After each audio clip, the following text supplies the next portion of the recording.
हजुर नमस्ते। हेलो।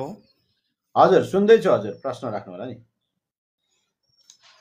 मैले ए सुन्दैछु, हजुर सर सुन्नु म हुँदैछ? हाललाई हजुर सुन्दैछु सर। सर हाल अहिले हजुर। म साउदीमा छु। ए हजुर हजुर। मलाई चाहिँ मलाई चाहिँ प्रब्लम भएको चाहिँ एक्कासी प्रेसर बढिरहेको थियो मेरो ड्युटीमै। ए हजुर। अनि प्रेसर बढेर चाहिँ हस्पिटल गएँ। अनि त्यहाँदेखि गइसकेपछि फेरि डाक्टर साहबले त्यो प्रेसर घट्ने दबाई दिनुभयो। हजुर। अनि त्यो दबाई खाइसकेपछि 1 घन्टा पछाडि प्रेसर पनि एकदम नर्मलै भइहाल्यो सर। ए हजुर। अनि अनि अहिले चाहिँ पुरै मन आत्तिने, अलिक हुने, मन चञ्चल हुने होइन, हजुर। हरेक कुराहरू भइरहेछ। अनि के भएको होला त्यस्तो। अनि हेरिरहेको थिएँ तपाईँको यो टिकटकमा। अनि एन्जाइटी भनेर मैले त्यो पो हो कि त्यो प्रब्लम पो हो कि भनेर अलिक उ भइरहेछ। ए त्यही भएर बुझ्न खोजिरहेको थिएँ सर, के भएको होला, के प्रब्लम भएको। अनि हजुरको जुन प्रेसर भएर अस्पताल जानुभएको थियो नि, हजुर हजुर। त्यो बेलामा चाहिँ कसरी थाहा पाउनुभयो त अब म अस्पताल जानुपर्छ भनेर? के लक्षण आएको थियो त्यो बेलामा? त्यो बेलामा चाहिँ पुरै एकदम मलाई पुरै शरीरै काम्ने जस्तो, पुरै हात खुट्टाहरू पुरै के भयो जस्तो भएन, चक्कर आउने एकदम भइरहेको थियो त्यतिखेर। अनि अस्पताल अनि जानुभयो, अनि त्यही कारणले म अस्पतालमा तत्काल जाँदाखेरि प्रेसर कति आयो त? कति थियो? प्रेसर त्यतिखेर 180 माथिको तलको चाहिँ? बाई 110 थियो। ए अनि अहिले चाहिँ 110 हजुरले दबाईहरू लिइराख्नु भएको छ कि छैन? दबाई भनेको त्यो एउटा चाहिँ अलिक कडै खालको, त्यो प्रेसर लो गर्ने चाहिँ तुरुन्तै घट्ने चाहिँ एउटा मात्रै दिनुभएको थियो। अनि अर्को चाहिँ एउटा दबाई दिनुभएको छ प्रेसरकै, यो चक्कर के आउनेको नाम? लागिको मात्रै खानु भनेर दिनुभएको थियो। अहिले के नामको दबाई लिनुहुन्छ? त्यसो पढ्नु न। यसको एकछिन है, त्यसो म चेक गर्नु पर्छ। एकैछिन है सर।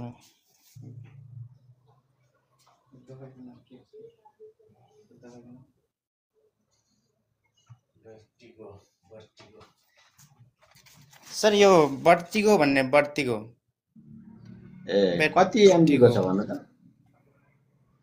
यो 16 mg को छ। ए त्यो त चक्करको हो नि त।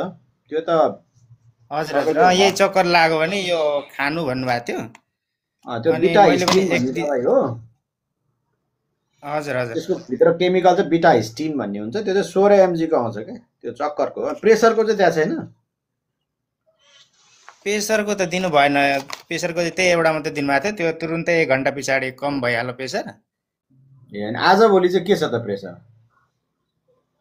आज भोलि चाहिँ नर्मलै भएछ। फेरि गएर चेकअप गराएँ। अनि निकै मन चञ्चल चञ्चल भने, एकदम मुटु ढुकढुक ढुकढुक गर्ने, सुत्न वर्नमा पुरै प्रब्लम गराउने, अनि प्रेसर अरू खुट्टाहरू पनि वंशमा पुरै पनि छैन त? प्रेसर त वंशमा चाहिँ दिदीलाई, एकजना दिदीलाई चाहिँ हुनुहुन्छ, मेरो माइल दिदीलाई। ए अनि हजुरको आफ्नै शरीर चाहिँ उहाँ कस्तो पनि छ? नयाँ सुकेको छ नयाँ। कि मोटो छ?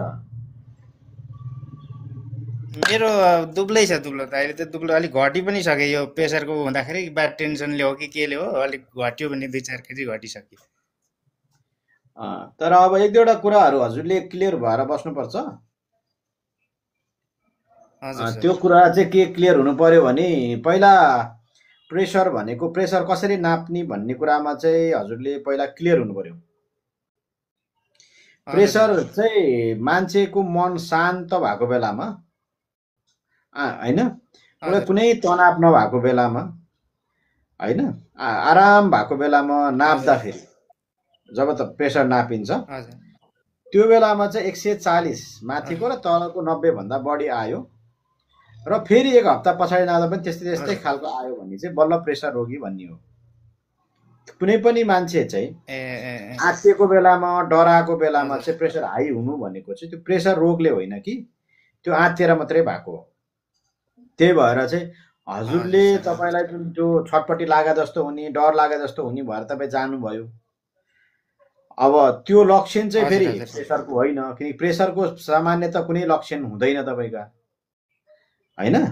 तपाईँले त्यो चाहिँ हजुर आत्तिने लक्षण मात्रै थियो। हजुर तपाईँ आत्तिएर जानुभयो अस्पतालमा, आत्तिँदाखेरि प्रेसर आइदै खायो, डाक्टर साहबले प्रेसरको दबाई दिनुभयो, प्रेसरको दबाई अलिकति दिनुभयो, त्यसलाई ठिक गरिदिनु भयो।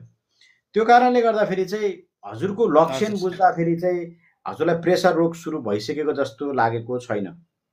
यदि प्रेसर रोग सुरु भइसकेको भए अहिले हजुर सर प्रेसरको दबाई नखाँदा पनि प्रेसर हाई हुनुपर्ने, त्यो देखिएको छैन के। र हजुरको पर्थ्यो शरीर अलिक पातला पातलै हजुर खालको भएको हुनाले त्यो नहुने सम्भावना बढी देखेको छु। तर हजुरको यसो कुरा बुझिरहँदाखेरि चाहिँ मन आत्तिएको, मन डराएको केही हुन्छ कि भन्ने खालका सोचाइहरू आएको जस्तो। हजुर सर केही हुन्छ उम्, केही हुन्छ कि कस्तो हुन्छ कि भन्ने पुरै मनमा एकदम, अनि मुटु ढुकढुक ढुकढुक गर्ने है। अनि सुत्दा पनि केही पो हुँदैछ कि क्या, म केही गर्छु कि क्या हो, कस्तो हुँदैछ कि भन्ने त्यो पुरै एकदम सोच विचारहरू पुरै मनमा खेलिरहेको छ सर। त्यो के कारणले भयो अब अनि एन्जाइटी डर भयो एन्जाइटी त्यसमा भनेको चाहिँ हो कस्तो कि हो भने, डर भनेको चाहिँ अवस्था अनुसार हुने चिज हो। तपाईँले बाघ देख्नुभयो, भालु हजुर सर देख्नुभयो, मान्छे झगडा गरेको देख्नुभयो र अलिकति त्यो बेलामा मुटु हजुर काम्यो, सास फेर्न गाह्रो भयो भने त्यो चाहिँ डर मात्रै भयो, त्यो नर्मल चिज भयो।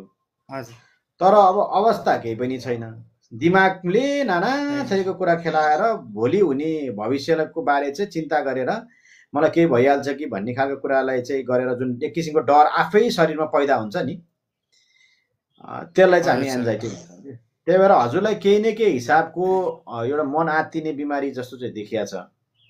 त्यही भएर अब यो हजुर सर एन्जाइटीबाट कसरी मुक्त हुने त, तपाईँ कसरी अगाडि बाहिर निस्किने त, तपाईँले के गर्दै हुनुहुन्छ यसबाट बाहिर निस्किन?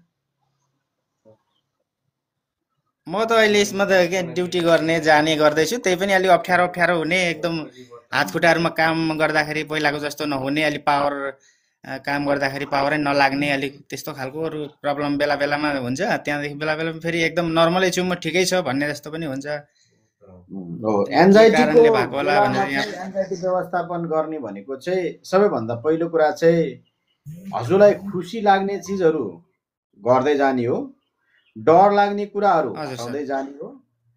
अब हजुर खुसी लाग्ने चिज चाहिँ के गर्दा खुसी लाग्छ त भन्ने कुरा पनि सोच्नु पर्यो नि। जस्तै साथीभाइहरूसँग बेला बेलामा भेट्ने, गफ गर्ने, नाचगान गर्ने, अब मोबाइलहरू हेर्दा पनि कमेडी हजुर सर प्रोग्रामहरू हेर्ने, गानाहरू सुन्ने, आफूलाई अलिकति डर लागेको जस्तो छ भने आफ्नो जोसँग बोल्दा आफ्नो मन शान्त हुन्छ उसँग बोल्ने, भगवानप्रतिको आस्था गरिन्छ भने यसो पूजाआजा हजुर गरेर भगवान सम्झिने, यसले चाहिँ के गर्छ भने मान्छेलाई डर हटाउँछ। अब डर लाग्ने चिजहरू नगर्ने के। डर लाग्ने चिजमा चाहिँ अब के नगर्ने त भन्दाखेरि यो सकेसम्म चाहिँ अब हजुरलाई एक्लै बस्दाखेरि अलिकति कुरा खेल्ने भएको हुनाले एक्लै नबस्ने धेरै। अनि यो अहिले इभन युट्युबहरू अहिले तपाईँ टिकटक पनि हेर्दै हुनुहुन्छ, तर हजुरलाई अब विभिन्न ठुला ठुला रोग सम्बन्धी नपढ्ने, जस्तै एन्जाइटी सम्बन्धी मात्रै पढ्नु पर्यो कि।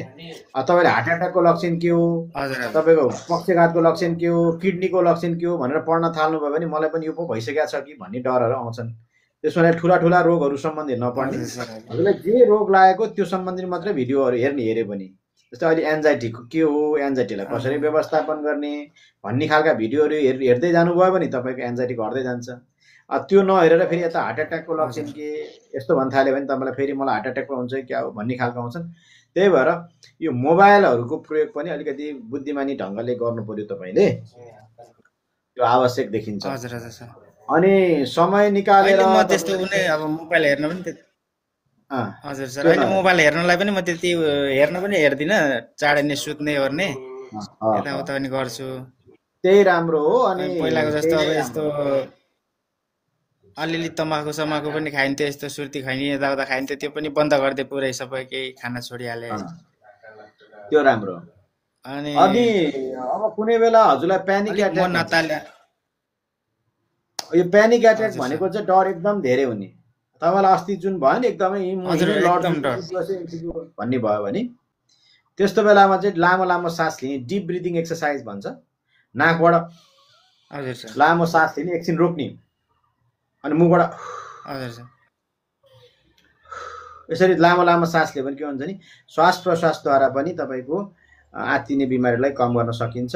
र यी चिजहरूलाई तपाईँले कोसिस गर्दै लाने हो। र यो गर्नुभयो भने तपाईँ हजुर यो एन्जाइटी भनेको कुरा खास ठुलो कुरै होइन। यो गरिएन भने यसको भुमरीमा पर्यो भने चाहिँ फेरि के हुन्छ भने मन आत्तिँदा फेरि शरीरमा अप्ठ्यारो हुन्छ, शरीरमा अप्ठ्यारो हुँदा फेरि मन आत्तिन्छ। यो भुमरीमा परिरह्यो भने चाहिँ फेरि तपाईँलाई चाहिँ कसरी मेडिसिनहरू पनि आवश्यक पर्न सक्छ। त्यसो हुनाले यो भुमरीबाट सकेसम्म चाहिँ तपाईँ निस्कने कोसिस गर्नुहोस्। अब निस्किहाल्नु भयो भने सकिहाल्यो, निस्किन गाह्रो भइरहेछ भने त्यहाँ को डाक्टर साहबहरू तपाईँको यो मनोचिकित्सक सम्बन्धी डाक्टर साहबहरू हुनुहुन्छ होला, उहाँहरूसँग तपाईँले यसो छलफल गर्नुभयो हुन्छ ल। ए हस् हस् सर, हस्, ठिकै छ, धन्यवाद सर।